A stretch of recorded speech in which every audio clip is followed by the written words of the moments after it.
Autobiography of Anthony Trollope. Dr. Thorne, the Bertrams, the West Indies, and the Spanish Main.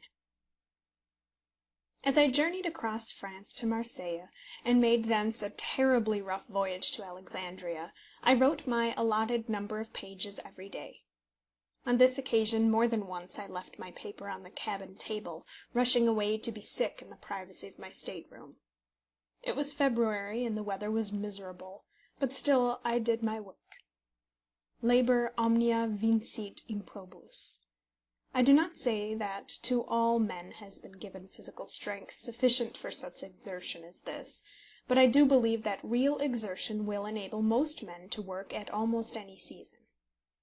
I had previously to this arranged a system of task work for myself, which I would strongly recommend to those who feel as I have felt, that labour, when not made absolutely obligatory by the circumstances of the hour, should never be allowed to become spasmodic. There was no day on which it was my positive duty to write for the publishers, as it was my duty to write reports for the Post Office. I was free to be idle if I pleased. But as I had made up my mind to undertake this second profession, I found it to be expedient to bind myself by certain self-imposed laws. When I have commenced a new book, I have always prepared a diary, divided into weeks, and carried it on for the period which I have allotted myself for the completion of the work.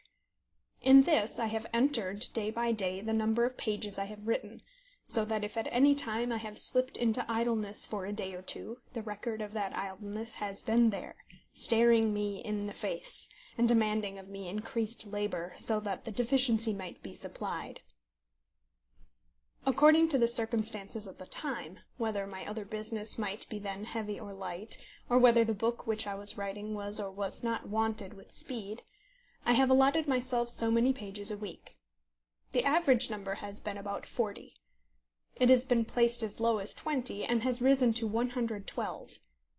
And as a page is an ambiguous term, my page has been made to contain 250 words.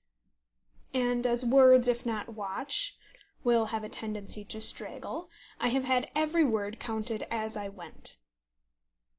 In the bargains I have made with publishers, I have, not of course with their knowledge, but in my own mind, undertaken always to supply them with so many words, and I have never put a book out of hand short of the number by a single word. I may also say that the excess has been very small. I have prided myself on completing my work exactly within the proposed dimensions. But I have prided myself especially in completing it within the proposed time, and I have always done so. There has ever been the record before me, and a week passed with an insufficient number of pages has been a blister to my eye, and a month so disgraced would have been a sorrow to my heart. I have been told that such appliances are beneath the notice of a man of genius. I have never fancied myself to be a man of genius, but had I been so, I think I might well have subjected myself to these trammels. Nothing surely is so potent as a law that may not be disobeyed. It has the force of the water drop that hollows the stone. A small daily task, if it be really daily, will beat the labours of a spasmodic Hercules. It is the tortoise which always catches the hare. The hare has no chance. He loses more time in glorifying himself for a quick spurt than suffices for the tortoise to half make his journey. I have known authors whose lives have always been troublesome and painful because their tasks have never been done in time. They have ever been as boys struggling to learn their lessons as they entered the school gates. Publishers have distrusted them, and they have failed to write their best because they have seldom written at ease. I have done double their work, though burdened with another profession, and have done it almost without an effort. I have not once, through all my literary career, felt myself even in danger of being late with my task. I have known no anxiety as to copy. The needed pages far ahead, very far ahead, have almost always been in the drawer beside me. And that little diary, with its dates and ruled spaces, its record that must be seen, its daily, weekly demand upon my industry, has done all that for me. There are those who would be ashamed to subject themselves to such a taskmaster, and who think that the man who works with his imagination should allow himself to wait till inspiration moves him. When I have heard such doctrine preached, I have hardly been able to repress my scorn. To me it would not be more absurd if the shoemaker were to wait for inspiration, or the tallow chandler for the divine moment of melting. If the man whose business it is to write has eaten too many good things, or has drunk too much, or smoked too many cigars, as men who write sometimes will do, then his condition may be unfavourable for work. But so will be the condition of a shoemaker who has been similarly imprudent. I have sometimes thought that the inspiration wanted has been the remedy which time will give to the evil results of such imprudence. Mens sana in corpore sano. The author wants that, as does every other workman, that and a habit of industry. I was once told that the surest aid to the writing of a book was a piece of cobbler's wax on my chair. I certainly believe in the cobbler's wax much more than the inspiration. It will be said, perhaps, that a man whose work has risen to no higher pitch than mine has attained, has no right to speak of the strains and impulses to which real genius is exposed. I am ready to admit the great variations in brain power which are exhibited by the products of different men, and am not disposed to rank my own very high. But my own experience tells me that a man can always do the work for which his brain is fitted, if he will give himself the habit of regarding his work as a normal condition of his life.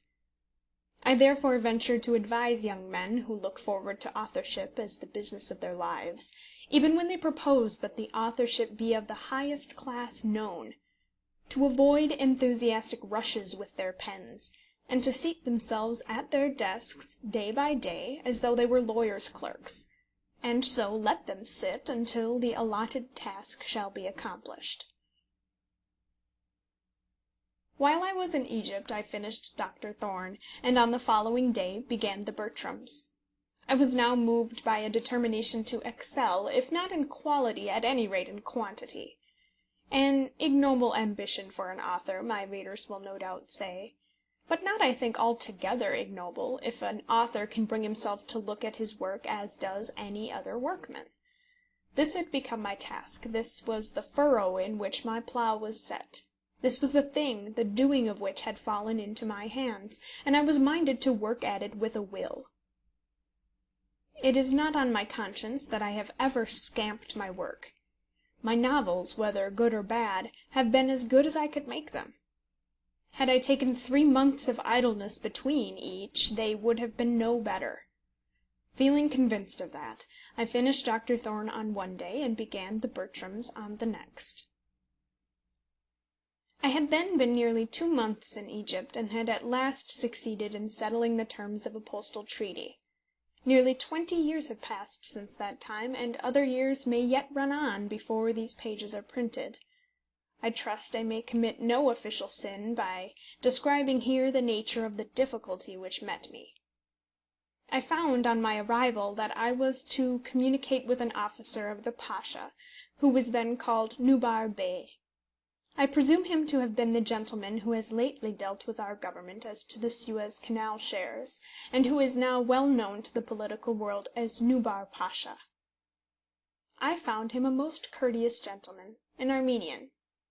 I never went to his office, nor do I know that he had an office. Every other day he would come to me at my hotel, and bring with him servants, and pipes, and coffee.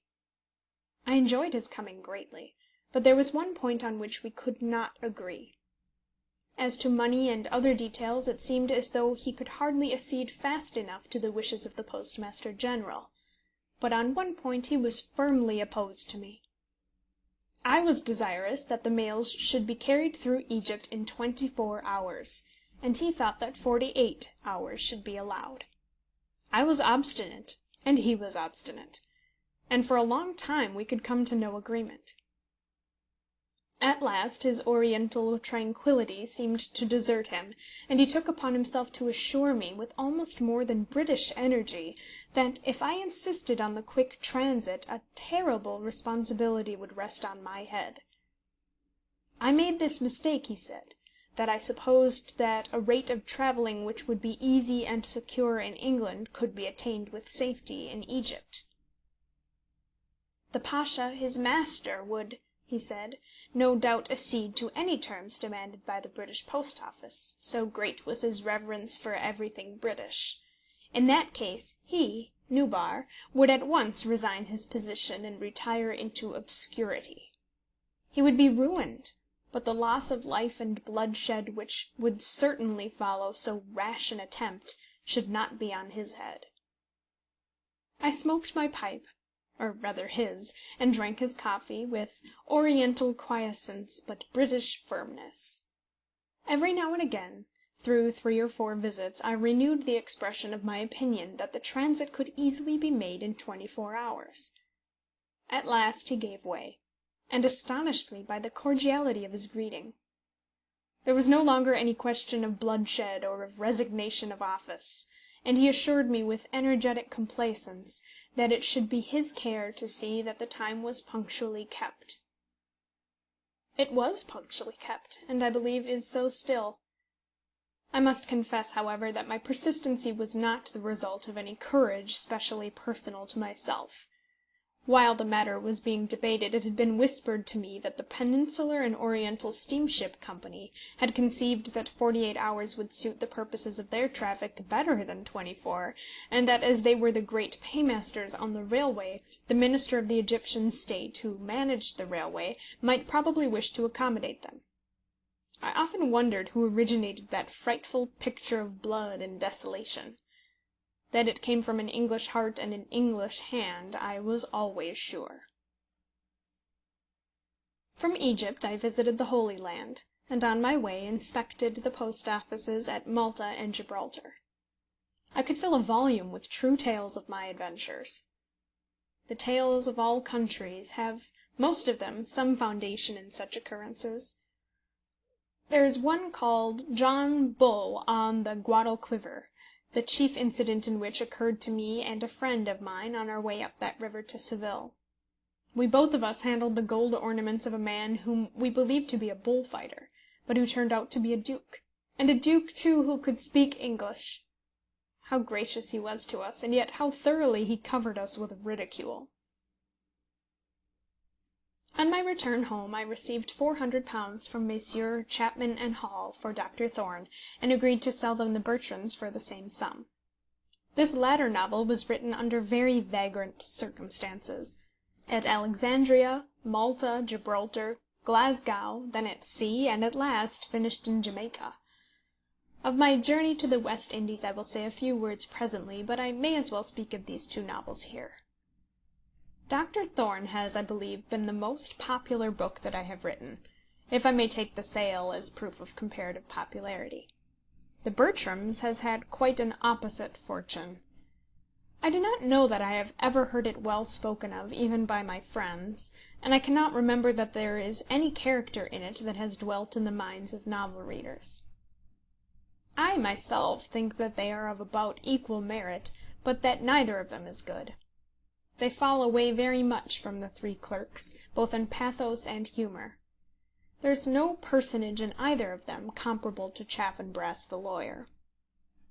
The plot of Dr. Thorne is good, and I am led therefore to suppose that a good plot, which to my own feeling is the most insignificant part of a tale, is that which will most raise it or condemn it in the public judgment. The plots of Tom Jones and of Ivanhoe are almost perfect, and they are probably the most popular novels of the schools of the last and of this century. But to me the delicacy of Amelia, and the rugged strength of Burleigh and Meg Merrilies, say more for the power of those great novelists than the gift of construction shown in the 2 works I have named. A novel should give a picture of common life, enlivened by humour and sweetened by pathos. To make that picture worthy of attention, the canvas should be crowded with real portraits, not of individuals known to the world or to the author, but of created personages impregnated with traits of character which are known. To my thinking, the plot is but the vehicle for all of this, and when you have the vehicle without the passengers, a story of mystery in which the agents never spring to life, You have but a wooden show. There must, however, be a story. You must provide a vehicle of some sort. That of the Bertrams was more than ordinarily bad, and as the book was relieved by no special character, it failed. Its failure never surprised me, but I have been surprised by the success of Dr. Thorne. At this time there was nothing in the success of the one or the failure of the other to affect me very greatly. The immediate sale, and the notices elicited from the critics, and the feeling which had now come to me of a confident standing with the publishers, all made me know that I had achieved my object. If I wrote a novel I could certainly sell it, and if I could publish 3 in 2 years, confining myself to half the fecundity of that terrible author of whom the publisher in Paternoster Row had complained to me, I might add £600 a year to my official income. I was still living in Ireland, and could keep a good house over my head, insure my life, educate my 2 boys, and hunt perhaps twice a week, on £1,400 a year. If more should come, it would be well, but £600 a year I was prepared to reckon as success. It had been slow in coming, but was very pleasant when it came. On my return from Egypt I was sent down to Scotland to revise the Glasgow Post Office. I almost forget now what it was that I had to do there, but I know that I walked all over the city with the letter carriers, going up to the top flats of the houses, as the men would have declared me incompetent to judge the extent of their labours had I not trudged every step with them. It was midsummer, and wearier work I never performed. The men would grumble, and then I would think how it would be with them if they had to go home afterwards and write a love scene. But the love scenes written in Glasgow, all belonging to the Bertrams, are not good. Then in the autumn of that year, 1858, I was asked to go to the West Indies and cleanse the Augean stables of our post office system there. Up to that time, and at that time, our colonial post offices generally were managed from home, and were subject to the British Postmaster General. Gentlemen were sent out from England to be postmasters, surveyors, and what not, and as our West Indian islands have never been regarded as being of themselves happily situated for residence, the gentlemen so sent were sometimes more conspicuous for want of income than for official zeal and ability. Hence the stables had become Augean. I was also instructed to carry out in some of the islands a plan for giving up this postal authority to the island governor, and in others to propose some such plan.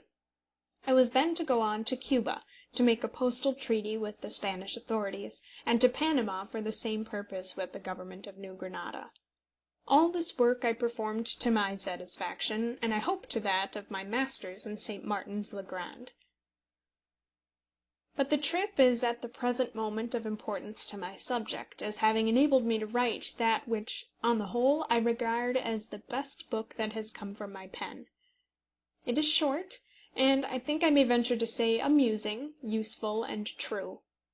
As soon as I had learned from the secretary at the General Post Office that this journey would be required, I proposed the book to Messrs. Chapman and Hall, demanding £250 for a single volume. The contract was made without any difficulty, and when I returned home the work was complete in my desk. I began it on board the ship in which I left Kingston, Jamaica, for Cuba, and from week to week I carried it on as I went. From Cuba I made my way to St. Thomas, and through the island down to Demerara, and then back to St. Thomas, which is the starting point for all the places in that part of the globe, to St. Martha, Carthagena, Aspinwall, over the Isthmus to Panama, up to the Pacific, to a little harbour on the coast of Costa Rica, thence across Central America, through Costa Rica, and down the Nicaragua River to the Mosquito Coast, and after that home by Bermuda and New York. Should any one want further details of the voyage, are they not written in my book? The fact memorable to me now is that I never made a single note while writing or preparing it. Preparation, indeed, there was none. The descriptions and opinions came hot on to the paper from their causes. I will not say that this is the best way of writing a book intended to give accurate information, but it is the best way of producing to the eye of the reader and to his ear that which the eye of the writer has seen and his ear heard. There are two kinds of confidence which a reader may have in his author, which two kinds the reader who wishes to use his reading well should carefully discriminate. There is a confidence in facts and a confidence in vision. The one man tells you accurately what has been. The other suggests to you what may, or perhaps what must have been, or what ought to have been. The former requires simple faith. The latter calls upon you to judge for yourself, and form your own conclusions. The former does not intend to be prescient, nor the latter accurate. Research is the weapon used by the former, observation by the latter. Either may be false, wilfully false, as also either may be steadfastly true.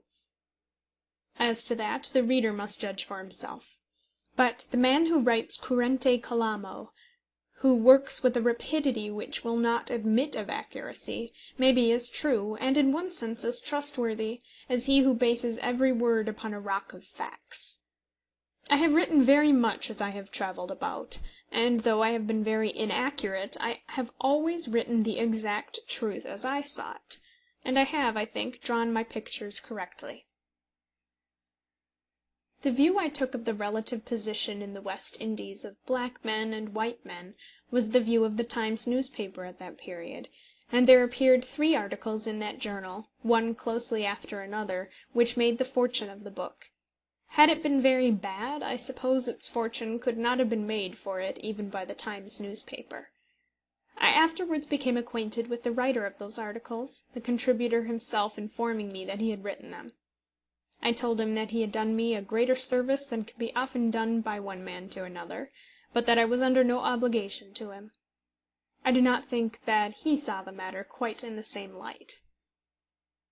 I am aware that by that criticism I was much raised in my position as an author. Whether such lifting up by such means is good or bad for literature is a question which I hope to discuss in a future chapter. But the result was immediate to me, for I at once went to Chapman & Hall and successfully demanded £600 for my next novel. End of Chapter 7.